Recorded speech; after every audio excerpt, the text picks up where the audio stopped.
কাউকে ভালোবাসা দিলে তার বিনিময়ে ভালোবাসা পাওয়া যায়, তার জ্যান্ত প্রমাণ হচ্ছে সালাউদ্দিন ভাই, ফারুক ভাই এবং রোমান ভাই। আসসালামু আলাইকুম। কি অবস্থা ভাই? আলহামদুলিল্লাহ, কি অবস্থা?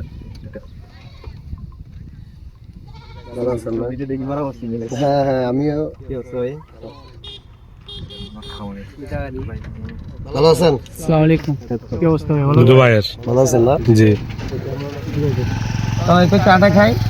সালাউদ্দিন ভাইয়ের বাড়ি হচ্ছে ফটিকছড়ি। সে আমাদের সন্দ্বীপে এসেছে ঘুরার জন্য বা তার ব্যক্তিগত একটু কাজ ছিল। এমনিতে সে আমাদের সন্দ্বীপেরই সন্তান, হয়তো এখন চাকরির ক্ষেত্রে সে বাইরে থাকতে হয়। সালাউদ্দিন ভাই সন্দ্বীপে আসছে আজ 2-3 দিন হয়ে গেছে। সে আমার ভিডিওর মধ্যে কমেন্ট করছে যে ভাই আপনার মোবাইল নাম্বারটা একটু দিয়েন। তখনই সেই কমেন্টে সালাউদ্দিন ভাইকে আমি আমার মোবাইল নাম্বারটা দিই। এরপরে সে আমাকে কল দিল, তার সাথে অনেকক্ষণ কথা বললাম। তার সাথে কথা বলে আমার অনেক অনেক ভালো লেগেছে। আর আমার ভিডিওগুলো নাকি সালাউদ্দিন ভাইয়ের কাছে অনেক অনেক ভালো লাগে। আমার ভিডিওগুলোর চিত্র দেখে নাকি সালাউদ্দিন ভাইয়ের সেই জন্মভূমি সন্দ্বীপের আরো অনেক গুণ মায়া বেড়ে যায়। তো যাই হোক, সালাউদ্দিন ভাই সহ আরো 2 ভাইকে নিয়ে আমরা চায়ের দোকানে চলে আসলাম চা খাওয়ার জন্য। আমার সাথে ছিল আমার 2 বড় ভাই, জোবাইয়ের ভাই ও আরিফ ভাই। চা খেয়ে বের হয়ে গেলাম সালাউদ্দিন ভাইয়ের সাথে একটু সময় কাটানোর জন্য, মুহূর্ত উপভোগ করার জন্য, আমাদের দক্ষিণ সন্দ্বীপের প্রাকৃতিক সুন্দর সুন্দর দৃশ্যগুলো তাকে দেখানোর জন্য। আসলে একটা জিনিস হচ্ছে আমার কি পরিমাণ খুশি লাগতেছে এটা আমি আপনাদেরকে বলেই বুঝাতে পারবো না। আমার জীবনে জড়িত থাকা কর্মগুলো ভিডিওর মাধ্যমে আপনাদেরকে শেয়ার করার পর আপনারা আমাকে এত পরিমাণ ভালোবাসা দিবেন, এটা আসলে আমি কল্পনাও করতে পারি নাই। তো যাই হোক, সালাউদ্দিন ভাই আমাকে অনেক অনেক আগ্রহ দেখাইছে, অনেক অনেক ভালোবাসা দেখাইছে। সালাউদ্দিন ভাই অনেক ভালো মনের মানুষ, তার কাছে আমি ঋণী হয়ে থাকবো আর আপনাদের কাছেও আমি ঋণী হয়ে থাকবো আমাকে সবসময় ভালোবাসা দেওয়ার বিনিময়ে। কারণ আমি একজন দিনমজুর হয়েও মানুষ আমাকে ভালোবেসে আমার সাথে দেখা করতে আসে, এটার জন্য আমি অনেক অনেক খুশি। আর সালাউদ্দিন ভাইয়ের প্রতিও আমার পক্ষ থেকে লাখ লাখ ভালোবাসা ও অভিনন্দন রইল। তো যাই হোক, অনেকক্ষণ ঘুরাঘুরি করলাম, অনেক সময় কাটাইলাম, তাই আর দেরি করবো না, এখনই বিদায় নেওয়ার সময় হয়ে গেল। ভিডিওটাই পর্যন্ত। সবাই ভালো থাকবেন, সুস্থ থাকবেন, নিজের প্রতি খেয়াল রাখবেন আর আমার জন্য দোয়া করবেন। ভিডিওটি যদি এক বিন্দু পরিমাণ ভালো লেগে থাকে তাহলে একটা লাইক, একটা কমেন্ট করে ভিডিওটি অবশ্যই শেয়ার করে পেজটি ফলো করে সাথে থাকবেন। আল্লাহ হাফেজ।